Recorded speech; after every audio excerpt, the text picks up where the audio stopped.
ಸ್ವಚ್ಛತೆ ಕೇವಲ ಪೌರ ಕಾರ್ಮಿಕರು ಮಾಡುವ ಕೆಲಸವಲ್ಲ, ಎಲ್ಲ ಜನರ ಸಹಭಾಗಿತ್ವ ಬೇಕು. ಈ ನಿಟ್ಟಿನಲ್ಲಿ ಸ್ವಚ್ಛತೆ ಒಂದು ದಿನದ ಕಾರ್ಯಕ್ರಮವಾಗದೆ ನಿರಂತರವಾಗಿರಲಿ ಎಂದು ಶಾಸಕ ಸಂಜೀವ ಮಠಂದೂರು ಅವರು ಹೇಳಿದರು.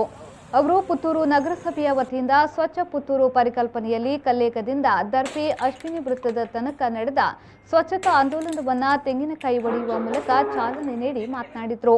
ನಮ್ಮ ಬದುಕಿನ ಬಗ್ಗೆ ನಾವು ವಿಶೇಷ ಗಮನವನ್ನು ಕೊಡ್ತಾ ಇದ್ದೇವೆ. ಈ ವಿಶೇಷ ಗಮನ ಕೊಡಬೇಕಿದ್ರೆ ನಾವು ನಮ್ಮ ಪರಿಸರ, ನಮ್ಮ ಮನೆ ಇದಕ್ಕೂ ಆದ್ಯತೆ ಕೊಟ್ಟರೆ ಮಾತ್ರ ನಮ್ಮ ಆರೋಗ್ಯವನ್ನು ಕಾಪಾಡಬಹುದು, ನಮ್ಮ ಪರಿಸರವನ್ನು ಕಾಪಾಡಬಹುದು ಎನ್ನುವ ದೃಷ್ಟಿಯಿಂದ ಸ್ವಚ್ಛ ಭಾರತ್ ಮಿಷನ್ ಅನ್ನು ಈ ದೇಶದ ಪ್ರಧಾನಿಯವರು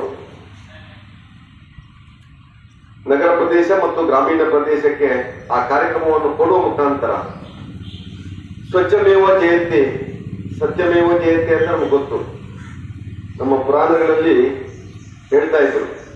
ಇವತ್ತು ಈ ಆಧುನಿಕ ಜಗತ್ತಲ್ಲಿ ಮನುಷ್ಯ ಇವತ್ತು ಆಧುನಿಕತೆಯನ್ನು ಮೈಗೂಡಿಸಿಕೊಂಡಾಗ ಇವತ್ತು ಸ್ವಚ್ಛತೆಯ ಕಡೆಗೂ ಗಮನ ಕೊಡಬೇಕು ಅಂತೇಳಿ ಈ ದೇಶದ ಪ್ರಧಾನಿಯವರು ಸ್ವಚ್ಛಮೇವ ಜಯಂತಿ ಎನ್ನುವಂತ ಒಂದು ಸ್ಲೋಗನ್ ಅನ್ನು ತಂದು ಆ ಸ್ವಚ್ಛತೆಯ ಬಗ್ಗೆ ಗಮನ ಕೊಡುವಂತ ಕೆಲಸವನ್ನು ಇವತ್ತು ನಮಗೆಲ್ಲ ಕೊಟ್ಟಿದ್ದಾರೆ.